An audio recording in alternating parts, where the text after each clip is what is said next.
Hello and welcome to another modelling video. This is Alan from the Mockana Man at YouTube with another modelling video. Today I'm doing another update on the Gunpla Builders World Cup. Literally only a handful of weeks to go. I believe 3, maybe a few more days on top of that. And here we are with the update. Now everything is set on the diorama as they are meant to be standing in. So this is the final positions. They've all been magnetized and multi-leveled to give, a feeling of height and impending danger of the story of the actual diorama itself. Bulking up the diorama and detailing it is going to be an insanely quick process. I could do the bulk in half a day and detailing in another. 2 more models need to be finished. Now we're only talking about finer details. The smaller Zaku, we could see a lot of his arm has been done. And the big Zulu, a lot of tedious work has gone into him through the week. Now last week we've mentioned that my updates, I did not work too solidly at it because I was horrifically sick. This week I spent 4 days solid working, 3.5, recovering from a hangover. Kind of partied a bit hard during Thursday, Friday, Saturday. But hey, you gotta live some a bit. Now there's not much to mention about these 3. They've been primed, they've been undercoated, they've had a clear oil gloss enamel coat to protect it. Some fine detail and raise points and whatnot. Handling it with your hands can wear the paint down, so the paint's not going to wear down for anything. And as you can tell even from back here in the glossy sheen, a lot of playing with textures. Painting them is not going to take long. It's going to be a lot of fun actually. And the flag is all done, so that's quite good. Now from this shot we can see all of the magnets placed, so their positions are 100% set in stone, and the raised bits, we use the balsa wood to bulk it up and make it very uneven and interesting with all sorts of battlefield debris. We'll look at the bottom of the gaff ram where he's got an example of some of the magnet work. It's going to be sitting on some shit, not literal shit actually, but that is pretty hilarious. So here's there, and you can't really move him. They're nice, stuck and good, and the magnet comes off. Goes into the whole theory of fitting in the esky. It's all pull apartable. Now the details on the big figures. The Zaku, as we know, he was bulked out.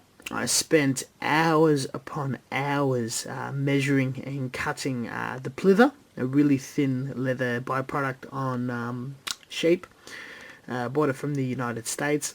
It's making for a very interesting effect, layering it on top of each other and putting all sorts of shapes and overlayering and stiffening with PVA.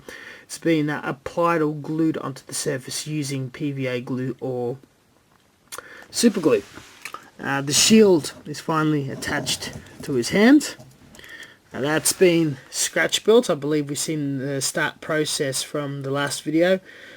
Prime sanded. Not looking too bad. I'm pretty happy with that.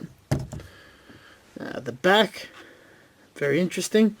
His armour needs to be detailed further. All sorts of strapping action, rivets, texture, a bit of fur in between the joints. That should be fairly quick doing. He's also got a couple of accessories that has been scratch built and primed that needs to be glued throughout his body. Now for the big guy. Lots of tedious work, as you can imagine. We'll have a good look.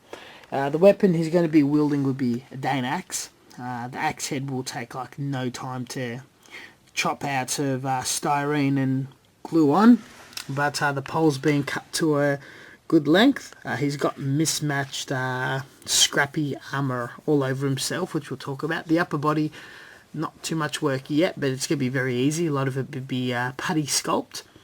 What armour chain, the other plate, the shoulders ground down for some pliver action. Gonna give him a new helmet. His torso's been extended, so that's all putty. And we're starting to see some belts, random bits of plate, furs, cloth, chain, and it's just all completely random and very interesting. So we can see where the actual use of brass sheeting all around them was to get the interesting natural flowing look to attach things. The other leg, more furs than chain, and a cop on his knee. The other one doesn't have it, it's all cloth. It's all very, very interesting. I'm going to keep these two plates how they are to have a bit of the original kit involved. And the upper body will be very, very easy to do. So just think of the complete bottom part. I just want to do some strapping with the small leather cord I have. And a tiny bit of rivet work. That's literally going to take no time at all whatsoever. And the top half, all the tedious and really hard stuff's been done. The rest is going to be insanely quick. So am I a bit worried? Yes I am. Predictions by next update, and things better really be moving fast. As much progress, if not a little more, as this past week. I want these two done, primed. That is the priority. I want the diorama mocked up, or at least what it's going to look like, with some finer adjustments here and there. That isn't going to be too hectic, but everything needs to be primed and painting to commence. Some of the diorama work I couldn't get around to doing because the official placement and the magnets hasn't been applied. That has been done now, so no excuses. Thank you very much for watching, and until next time, a lot more work done hopefully for me to make this update. Most importantly, I forgot to mention at the start of the video, tickets have been purchased, accommodation has been booked, so I'm going to ride this out no matter what. It's a lot more serious, and hell, I'll throw in a few all-nighters if I have to. Thank you very much for watching, and as always, until next time.